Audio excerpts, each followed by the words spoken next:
시청자 여러분 안녕하십니까. 굿모닝 이포엑스 경제연풍 시작합니다. 국내 정재계 인사들이 미국행 비행기에 올랐습니다. 우리 시간으로 내일 새벽 2시 미국 워싱턴 DC에서 열리는 도널드 트럼프 미국 대통령 취임식에 참석하기 위해서인데요. 트럼프 2기 행정부 출범은 과연 어떤 영향을 줄지 연세대학교 봉영식 개건 교수님 모시고 알아보겠습니다. 어서 오십시오. 안녕하십니까. 드디어 이제 하루 앞으로 다가왔습니다. 미국 대통령 임기가 미국 동부 시간으로 20일 낮 12시부터 시작됩니다. 우리는 자정이 시작하는데 좀 특이하긴 한데요. 미국 대통령 임기에 대해서 일단 설명 좀 부탁드리겠습니다. 예, 미국 대통령 임기는 이제 4년 그리고 중임이 가능합니다. 네. 근데 수정헌법에 따라서 22조에 따라서 누구든지 3선을 할 수는 없습니다. 그래서 트럼프 대통령은 역사상 두 번째로 소위 징검다리 재선 대통령입니다. 그렇군요. 45대 대통령으로 17년부터 2020년까지 재직을 했는데 그 다음 선거에서 민주당 조 바이든 후보에게 패배했죠. 그렇죠. 그래서 4년 동안의 와신 상담을 한 다음에 이번 선거에서 승리했기 때문에 다시 47대 대통령으로 취임하게 됩니다. 네. 그래서 우리나라에는 대통령 선거는 이제 직접 투표 제도인데 미국은 그게 아니라 주마다 인구 비례로 할당된 선거인단 중에서 과반수인 270명 이상을 확보한 후보가 승리하게 돼 있습니다. 그렇죠. 그래서 그 선거인단이 나는 어느 후보를 지지한다는 것을 상하원 합동 의회에서 확정하는 것이 1월 6일입니다. 네. 그래서 기억하시겠습니다마는 트럼프 대통령이 2020년 대통령 선거 결과에 승복하지 않으면서 이제 사람들에게 선거 결과가 도둑맞았다. 여기에 항의하라는 메시지를 보냈죠. 네. 그래서 의사당 난입 사태가 벌어졌던 것이 바로 2021년 1월 6일이었습니다. 네. 그렇지만 그때 트럼프 대통령의 러닝메이트였고 그 선거인단 개표를 주재하는 의장 역할을 했던 부통령이 그대로 그 개표를 진행했기 때문에 결국엔 바이든 대통령이 대통령으로 정식으로 당선이 됐죠. 네. 이번엔 그런 거 없이 1월 6일에 무난히 트럼프 후보 승리를 확정을 지었고 네. 이제 1월 20일에 취임하게 됐는데 이 전에는 사실 루즈벨트 대통령 때부터 이제 1월에 이렇게 취임식을 하는 게 전통이 됐는데요. 네네. 그 전에는 이제 대통령 취임식이 3월이나 4월에 했었습니다. 그렇군요. 일단 뭐 취임식은 이번에는 원래 이제 취임식이 의사당 밖에 이렇게 야외에서 진행되는데 올해 이번에는 의사당 안에서 한다고요? 이게 너무 추워서 이제 극심한 한파 때문에 그렇다. 예, 그렇습니다. 이제 레이건 대통령 1980년대 그 한파 때문에 네. 실내에서 취임식한 이후로는 거의 40년 만에 다시 실내에서 하게 되는데 사실 굉장히 준비는 많이 했다고 이야기를 해요. 47대 대통령 취임식을. 1901년부터 미국의 대통령 취임식 행사는 상하원 합동 취임식 준비위원회 JCCIC라고 하죠. 주최해 왔는데 아까 말씀드린 1947년도 루즈벨트 대통령 이후로는 1월 20일에 이제 취임식을 하게 되는데 이 비용이 사실 많이 듭니다. 우리나라는 이제 국고 보조를 전액하기 때문에 대통령 취임식에 약 30억 원 정도가 들어요. 네. 근데 미국 대통령 취임식은 일단 축제 성격이 강하기 때문에 이것을 뭐 국고 지원을 하지 않고 국가가 해주는 것은 이제 경비 정도 보안을 담당하는 대신에 축제 형식이기 때문에 이제 지원금 그 다음에 기부금을 받습니다. 그래서 기부금을 많이 받으면 그만큼 성대하게 이제 취임식을 할 수 있어서 8년 전에 이제 트럼프 1기 취임식 때 45대 취임식 비용은 2억 달러 정도로 추산이 됩니다. 우리나라 또 2억 2,800억 원이 들었죠. 어마어마하게 많이 근데 이번에는 아마 그보다 더 훨씬 상회하는 액수가 되지 않을까 했는데 이 한파 때문에 그 실내로 했기 때문에 이제 우리 한국에서도 많이 기업인들도 가고 이제 정부 그다음에 국회의원도 많이 가지 않습니까? 근데 그 내부에서 의사당 내부에서 하는 행사는 약 400명 정도 맥시멈으로 들어갈 수 있기 때문에 그 행사 취임 선서 자체보다는 거기에 연관이 된 뭐 무도회라든지 그 여러 가지 파티가 있습니다. 거기에 참석하는 그 형식이 될 것 같고 대신에 이제 당선인 부부들은 이 여러 가지 행사에 계속 모습을 보이게 되겠죠. 그렇죠. 취임식에는 이번에는 이례적으로 해외 각국 정상들도 이게 초대가 돼서 참석을 하는데 누가 참석합니까? 예, 그 일본과 이제 미국에서도 그 굉장히 신경을 쓰고 있죠. 왜냐하면 이제 트럼프가 이제 내세우고 있는 것은 미국을 다시 강하게 만들겠다 그런 것이고 보편적인 관세 얘기를 했지 않습니까? 그렇죠. 특히 중국 같은 경우는 꼭 집어서 이제 취임하자마자 60% 관세 폭탄을 내리겠다. 네. 1기 때도 관세 폭탄했는데 그것을 되풀이했던 경고를 보냈고 또 캐나다, 멕시코 등 미국과 국경을 나눈 국가들에 대해서도 이런 경고 메시지를 보냈습니다. 따라서 그 여러 가지 각국 정상들도 촉각을 곤두서고 있는데 사실 미국 대통령 취임 행사에는 각국을 대표하는 사람들은 이게 정부 수반이라기보다는 각국의 대사들입니다. 주미 대사들. 그렇죠. 예, 그런데 굳이 이렇게 정상들이라든지 외교장관급에서 행사를 방문하는 것은 그만큼 소위 이제 새로운 트럼프 행정부의 눈도장을 찍어야 될 그런 정치적 경제적인 이유가 크기 때문이죠. 그렇죠. 그래서 우리나라에서 초청받은 이제 기업으로는 뭐 유진 한국경제인협회 회장 그렇지만 또 풍산그룹 회장이지 않습니까? 그렇죠. 그래서 미국과 이런 이제 방위 협력이 굉장히 높은 차원이기 때문에 무기 수출 입장에서도 굉장히 중요한 기업이고 우호연 SM그룹 회장, 정윤진 신세계 회장. 정윤진 신세계 회장은 이전에도 트럼프와 잠깐 만나서 이제 언론에 보도가 되기도 했죠. 예.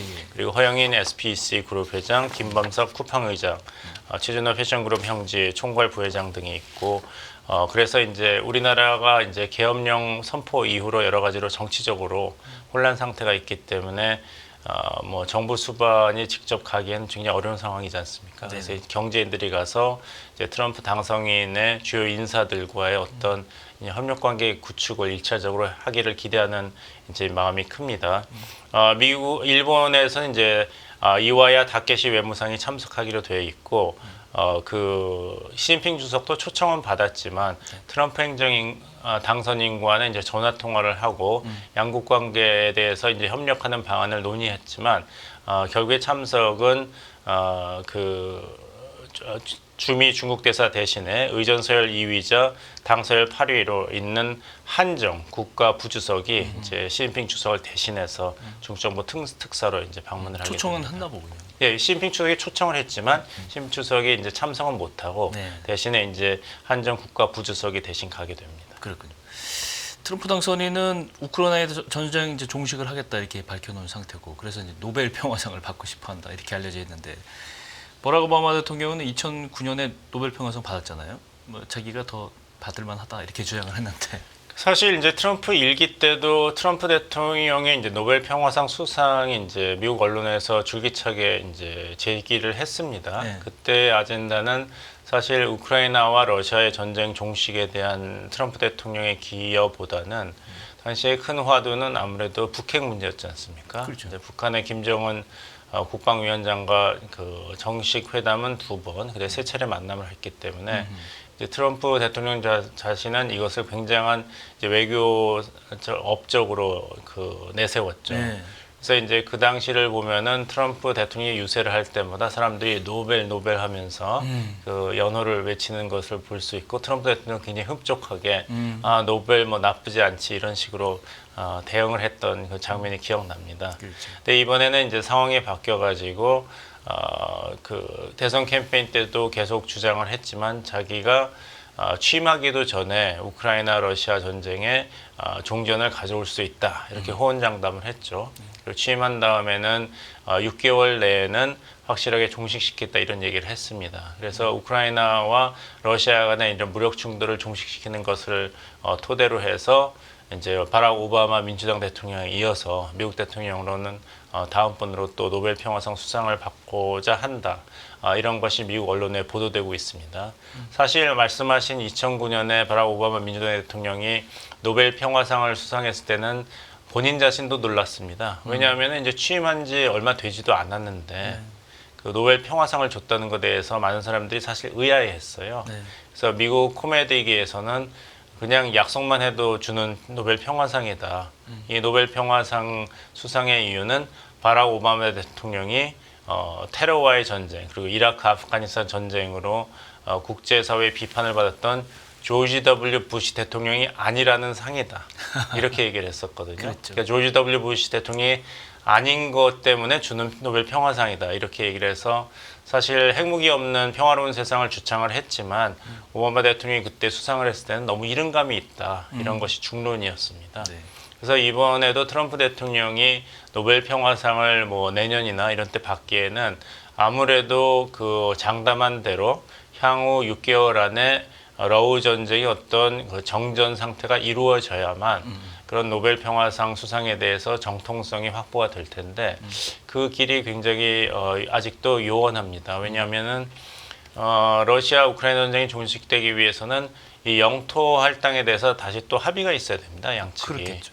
근데 이제 우크라이나군이 점령하고 있는 쿠르스크 지역은 전쟁 개시 전에 러시아 영토였습니다. 그러니까 돈바스 지역에 대해서는 이제 러시아군이 점령하고 있는 거에서는 양측이 여러 가지 그 논란이 주장이 있을 수 있겠습니다만은 쿠르스크 지역은 이제 러시아 영토였기 때문에 그것을 반환하지 않고 전쟁을 종식시킨다면은 러시아 대통령인 푸틴 대통령 입장에서는 이 전쟁에서 러시아가 승리했다고 러시아 국민들에게 이야기할 수가 없습니다. 그렇겠네요. 왜냐하면 이제 2차 세계대전 이후로 최초로 외국 군대가 러시아 영토를 점령한 상태인데 나치와의 전쟁 이후로 그것을 그대로 놔두고 종전에 합의한다는 것은 굉장히 치명적인 정치적인 부담이 됩니다. 그렇죠. 그래서 트럼프 측에서는 약 6개월 정도, 100일 내지 6개월 정도면은 굉장히 실질적인 종전에 대한 협상 결과가 있을 것이라고 이야기를 하지만 이런 영토에 대한 그 재분배가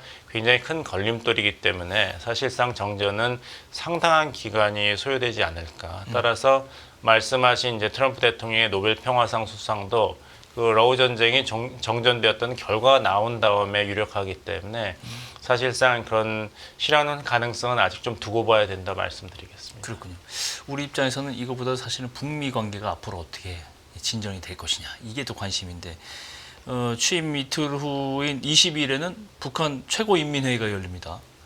김정은 국무위원장이 어떤 대미 메시지를 내놓을지 저도 굉장히 궁금한데 일단 안건은 사회주의 헌법 일부 조문 수정을 예고한 상태입니다. 작년 1월 최고인민회의에서는 영토 조항 반영과 통일 표현 삭제 같은 이 적대적인 두 국가 관계 선언의 후속 개헌을 지시한 바 있는데 이건 약간 이제 수그러 들고 새로운 안건이 올라와 있는데 어떻게 좀 진전이 될까요? 하지만 그 두 가지 사이에서 이제 영속성을 기대해 볼 수도 봅니다. 왜냐하면 영토 조항 수정 같은 것은 그 선대 그 할아버지와 아버지가 추진했던 그 북한 노동당 집권의 정통성 기반이었던 한반도 통일 이것을 삭제하고 두 개의 그 적대적인 국가 관계로 남북 관계를 규정했지 않습니까? 그렇죠. 그래서 이제 통일을 지향하는 것이 아니라 독자적인 생존과 번영을 추구하겠다. 이것이 지난 2024년 초반에 발표했던 김정은 정권의 새로운 노선이었습니다. 그렇죠. 그래서 이제 소위 통일 노선 지우기 작업에 지난 1년 동안 착수했던 것이고 이번에 사회주의 헌법에 대해서 다시 손을 가한다는 것은 그 후속 조치가 될 가능성이 높습니다. 특히 계속 나오고 있는 북한 측에서의 그런 윤석열 대통령의 지난 12월 3일 계엄령 선포 사태라든지 그 다음에 이번에 체포 사태에 대한 그 내용을 본다면은 이렇기 때문에 우리가 남한과는 통일을 지향하지 않기로 결정한 것이다. 이런 메시지를 계속 발신하고 있어요. 네. 그러니까 통일의 동반자로서는 자격이 없기 때문에 우리는 더 이상 한반도에서 통일을 추진하지 않는다는 것이 지난번에 김정은 정권의 그 노선 발표였죠. 네. 그것을 뒷받침할 수 있는 자료들이 상황들이 그 남한에서 나오고 있기 때문에 계속해서 북한 정권에서는 이 헤어질 결심을 실행으로 옮기는 그런 작업을 계속할 것으로 보이고 아까 말씀하신 이제 북한과 미국과의 관계에 대해서는 북한 측 입장에서는 좀 더 지켜보는 그런 모드로 나올 가능성이 높습니다. 지난 세 달 동안에 그 미국 대선 결과가 나온 다음에 김정은 위원장의 행보라든지 그런 발언을 보면은 미국에 대해서 날을 세우고 있습니다. 결국에 가서는 제국주의 세력이고 그 공화국의 안정을 휘두르는 그런 행동을 보여왔기 때문에 우리는 여러 가지 모든 수단을 다 동원해서 미국과 협력을 시도했지만 사실 실패했다 이런 얘기를 했어요.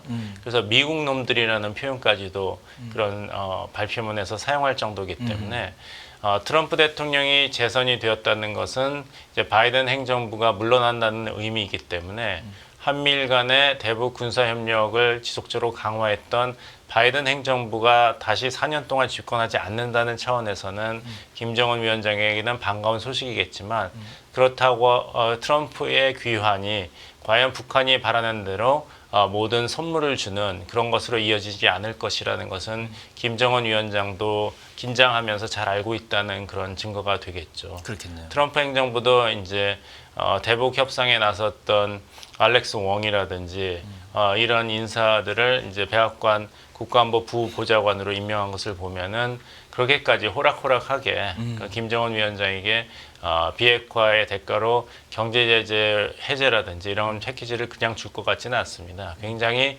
어려운 협상이 될 것 같고, 왜냐하면은 지난 1기 때는 이제 트럼프 행정부가 북한 협상에 대해서는 실질적인 경험이라든지 어떤 보관이 없었습니다. 그래서 한국의 문재인 정부와 협력한 이유도 그거였기 때문에. 네. 하지만 이제 4년 동안의 이제 경험이 축적됐기 때문에 네. 꼭 한국을 통하지 않고도 북한과 직접 협상할 그런 준비와 자신감이 충분히 있습니다.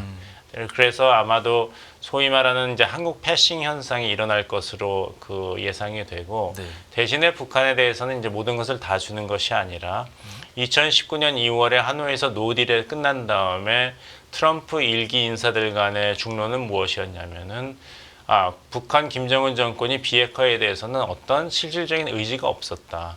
그리고 포기할 의사가 없다는 것이 확인됐다. 이것이 결론이었습니다. 따라서 그런 결론이 계속 이어지기 때문에 트럼프 2기에서도 북한에 대해서는 북한이 아무리 새로운 제안을 한다 하더라도 거기에 대한 이제 진실성이라든지 이행 능력에 대해서는 굉장히 철저히 검토하여서 또 한 번의 하노이 노딜 같은 결과를 반복하지는 않겠다는 그런 강경 노선으로 나올 것으로 예상이 되고, 그걸 북한 김정은 정권도 잘 알고 있겠죠. 그렇겠죠. 그래서 일단은 이제 미국과의 직접 협상했을 때는 아무래도 그 협상 지렛대가 있어야 되지 않습니까? 네. 그러니까 이제 협상 칩으로 사용할 수 있는 전략 핵무기 개발에 계속 추진을 할 것으로 보입니다. 그렇군요. 자, 우리는 이제 국민의힘하고 더불어민주당 여야 의원 7명인 이제 트럼프 대통령 취임식에 참석을 합니다. 22일까지 머물면서 이제 미국 정부와 의회 인사들과 면담을 하기로 예정이 돼 있는데 어떤 내용이 주로 얘기가 되겠습니까? 글쎄요, 제가 우려하는 것은 이렇게 한국 대표단이 가서 예. 한국의 이익과 이제 이런 입장을 일관되게 이야기한다든지 또 한미 관계가 어떻게 발전해야 된다는 것을 일관된 메시지를 보낸다면 효과가 있겠지만, 사실 지금 여야 간에는 여러 가지 사안에 대해서 반목을 하고 있지 않습니까? 그렇죠. 그리고 전국을 바라보는 시선도 굉장히 그 각이 다르기 때문에 미국 측에 대해서 장점이 있다면 이런 한국 사회와 정치의 다양한 의견을 전달하는 것은 있지만, 또 한편으로는 미국 측이 듣는 입장에서는 한국이 원하는 것이 무엇이고 지향하는 것이 무엇이냐, 다른 목소리를 낼 수 있기 그렇죠. 때문에. 너무 여러 가지 목소리가 갈라져서 나오기 때문에 네. 혼란스러운 결과가 나오지 않을까, 이런 점이 좀 우려가 됩니다. 네. 그래서 과연 한국이 앞으로 남북 관계를 어떻게 운영할 것인가, 강공이냐 아니면 다시 대화로 선회할 것인가, 지난 4년 동안에 축적된 한미일 안보 협력에 대해서는 어떤 입장을 가지고 있는가 했을 때 이런 민주당 인사와 국민의힘 인사들이 다른 대답을 할 가능성이 높습니다. 그렇군요. 그리고 한국 정국이 앞으로 수습되고 안정될 것 같는가는 질문을 받았을 때도 이 여야 간에 또 대답이 다를 수가 있는 것이죠. 윤석열 대통령이 앞으로 어떻게 될 건가, 이 정치적인 영향력이라든지 운명에 대한 평가도 다를 수가 있기 때문에 아까 말씀드린 이제 한국 기업이 미국 인사들과 의견을 나눈 거에 비해서는 한국의 일관적인 입장이라든지 요구를 전달하는 데는 아무래도 좀 약하지 않을까 예상합니다. 그렇군요. 사실 우리나라는 뭐 외교 공백 상태가 지금 이어지고 있다 이렇게 말해도 과언이 아닌데요. 이제 트럼프 2기 행정부 출범하면서 미국 우선주의의 희생양이 될 국가들이 딱 리스트가 이제 올라와 있잖아요. 예상이긴 하지만 이제 우리나라도 포함이 돼 있어요, 당연히. 지금 이제 현재 한국의 탄핵 정국에 대해서 미국 현지에서 일단 어떤 반응을 보이고 있는지부터 출발을 해야 될 텐데 어떻게 보세요, 이걸? 일단은 이제 트럼프 대통령이 정치를 하기 전부터 기업가로서의 행보라든지 쓴 책의 내용, 그리고 발언을 보면은 결과를 중요시합니다. 그러니까 이 정치 지도자의 이제 도덕적인 그런 그 자세보다도 이 사람하고 일을 했을 때는 내가 원하는 결과를 받을 수가 있을 것인가 이런 것을 중요시 생각하는데 그런 면에서 본다면 한국은 소위 이제 협상할 그런 대상이 없는 공백 상태이죠. 그렇죠. 때문에 이제 트럼프 제2가 출범하면서 한국과 뭔가 큰 일을 하겠다는 이런 움직임을 먼저 보일 가능성은 없습니다. 왜냐하면 이제 미국 입장에서는 이제 협력한다는 것은 일종의 시간과 노력의 투자인데 그 투자를 할 대상이 아직 명확하지 않고 투자를 했을 때 그 결과를 담보할 만한 그 능력을 가진 정부의 모습이 아직 구성되지 않았기 때문에 아무래도 이제 트럼프 2기가 한국 정부와 본격적으로 협력할 시기는 이런 윤석열 대통령의 탄핵이라든지 이제 전국의 이제 내란 조사 같은 것이 어느 정도 윤곽을 가지고 이제 전국이 뭐 새로운 정부가 출범을 한다든지 아니면 윤석열 대통령이 복귀해서 다시 업무를 시작하는 그 시점에 맞춰서 이루어질 것으로 보입니다. 그렇군요. 사실 뭐 트럼프 2기 출범하면 제일 긴장하는 게 외교안보도 그렇지만 재계에서 제일 긴장하고 있어요. 지금 어떤 영의 뭐 여러 가지 뭐 시나리오들이 많은데 이 분위기가 좀 삼엄한데 이미 기업인들은 트럼프 대통령 취임식에 참석하거나 기부금을 내거나 기부금 낸다는 건 지금 이번에 좀 처음 인지를 하게 됐는데 저도 현대자동차 그룹 같은 경우는 트럼프 취임식에 100만 달러 아까 말씀하신 그 도네이션 비용에 행사 비용에 14억 7천만 원이에요. 엄청난 돈을 기부를 했어요. 물론 다른 뭐 자동차 업체도 GM이나 토요타도 내긴 했답니다. 어떤 시사점이 있는지 좀 궁금합니다. 일단은 법적으로만 이제 이야기한다면은 외국인들은 이 기부금을 내서는 안 됩니다. 대통령 취임 행사에. 근데 그러면 어떻게 토요타, GM, 그 현대자동차가 냈냐 하면은 그 지사가 미국에 있기 때문에 그걸 통해서 낼 수는 있는 미국 것이죠. 법인이 있으니까요. 그렇죠. 미국 법인을 통해서 내는 것이고 네네. 그 왜 내느냐? 잘 보이기 위해서 눈도장을 찍기 위해서 내는 것이죠. 그렇죠. 근데 좀 전 세계가 이제 트럼프의 귀환으로 긴장하고 있습니다. 하지만 또 아까 말씀드린 트럼프가 꼭 집은 관세 폭탄이라든지 보호무역주의의 정책 타겟이 꼭 한국만 포함한 것은 아니지 않습니까? 그렇죠. 중국부터 캐나다, 멕시코, 나토 동맹국이라든지 일본 다 포함이 있기 때문에 꼭 한국만이 이런 역풍을 맞지는 않는다. 여기서 좀 우리가 긍정적으로 생각할 부분이 있고 두 번째는 트럼프 2기의 정책이 트럼프 1기와 굉장히 흡사합니다. 그래서 우리가 축적된 역량과 그런 노하우가 있기 때문에 경험이 그냥 있는 거죠. 무작정으로 당하지는 않는다. 그리고 세 번째는 그 어느 미국의 무역 상대국보다도 한국이 대미 무역 투자액이 높습니다. 네. 그것이 이제 트럼프 2기에서 강조하고 있는 것이 온쇼어링, 미국 기업이 다시 미국 내에서 생산 라인을 가지는 것이고 외국 기업은 관세를 피하고 싶으면은 미국 내에서 생산하고 미국에 투자하라는 것 아니겠습니까? 그렇죠. 그런 면에서 본다면 한국은 이미 굉장히 모범적인 학생인 것이죠. 트럼프 2기가 출범하기 전부터.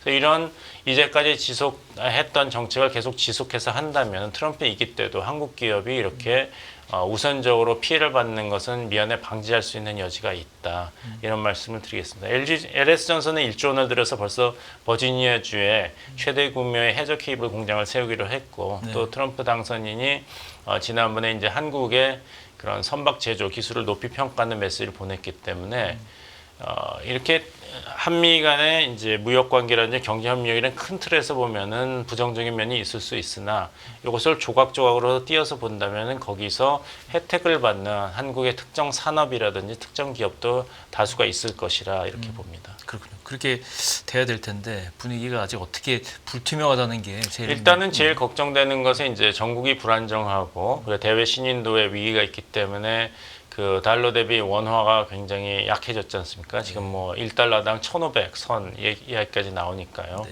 하지만 이렇게 약한 원이 꼭 우리에게 부담과 위기만은 아니고 원화가 저평가가 됐으면 이제 저희 수출 상품의 국제 시장에서 경쟁력은 또 올라가게 됩니다. 그렇죠. 그것이 이제 김대중 정부가 취임한 다음에 우리가 받았던 IMF 구제금융을 그 스케줄보다 훨씬 빨리 갚을 수 있었던 그 동원력이었습니다. 왜냐하면은 우리가 굉장히 그 저평가된 원의 그 훈풍에 힘입어서 수출이 굉장히 활성화됐었지 않습니까? 그러니까 수출이 활성화되고 나니까 다시 이렇게 경제가 회복이 돼서 IMF 위기에서 빨리 벗어나게 됐는데 사실 유로존 위기가 있었을 때는 스페인이라든지 그리스라든지 이탈리는 훨씬 더 그런 위기를 오래 겪었습니다. 왜냐하면은 유로존에 묶인 국가였기 때문에 그렇죠. 우리나라와는 달리 이러한 그 환율 제도를 독자적으로 운영할 능력이 없었던 것이죠. 그렇죠. 이거는 유럽의 중앙은행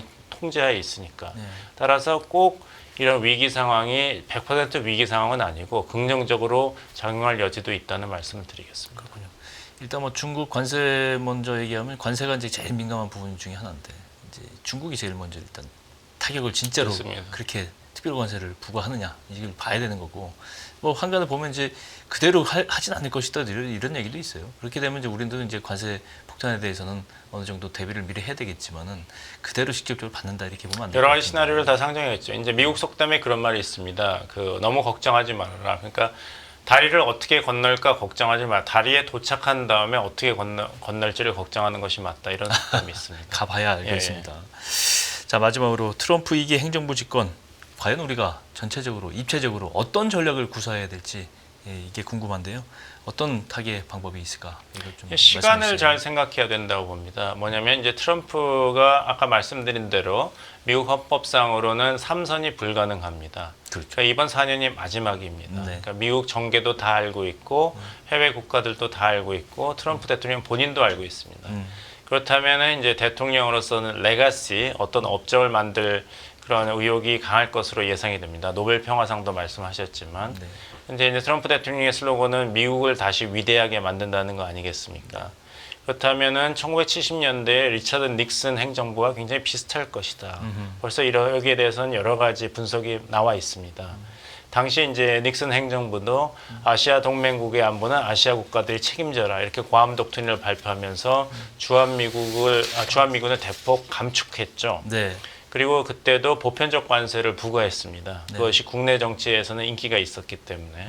그리고 중국과는 이제 대탕트, 국교 정상화를 실현을 했죠. 네. 이렇게 본다면 굉장히 이제 현실주의적인 그런 실용주의적인 외교를 계속 구사했는데 결국에는 시간을 말씀드리는 건 뭐냐면은 보편적 관세를 부과하고 보호무역주의를 계속 한다면은 단기적으로는 이득이 있을 수 있으나 그 나라의 이런 인플레이션이 악화되게 됩니다. 왜냐하면 소비자 물가가 그렇죠. 올라가니까. 수입 물가 오르고요. 근데 트럼프가 당선된 것은 지난 4년 동안에 바이든 행정부가 여러 가지 문제가 있었습니다만 그중에 제일 큰 것은 인플레이션에 제대로 대처를 못했다는 거 아니었습니까? 네. 근데 본인이 취임하고 나서 2년 안에 인플레이션이 다시 살인적으로 올라간다면 트럼프가 원하는 그런 정치적 업적이라든지 인기는 사그라들게 됩니다. 그렇군요. 그래서 이렇게 강하게 나오는 트럼프류의 미국 우선주의 정책이 얼마나 지속 가능할 것인가. 그렇다면 이 폭풍이 닥치더라도 이 폭풍이 4년 내내 가지 않을 가능성도 있다. 이것은 시간 문제라고 볼 수도 있다. 이것을 우리 기업과 정부가 고려해야 된다고 생각합니다. 다리에 가봐야 하는 일입니다. 그렇습니다. 미리 걱정하고 좀 예단할 일은 아닌데 네. 여러 가지 요인들에 대해서는 우리가 계속 대비를 해야 될 것 같습니다. 네, 하루 앞으로 다가온 트럼프 미국 대통령 취임식과 관련해서 봉영식 연세대학교 객원 교수님과 함께 말씀 들어봤습니다. 오늘 말씀 고맙습니다.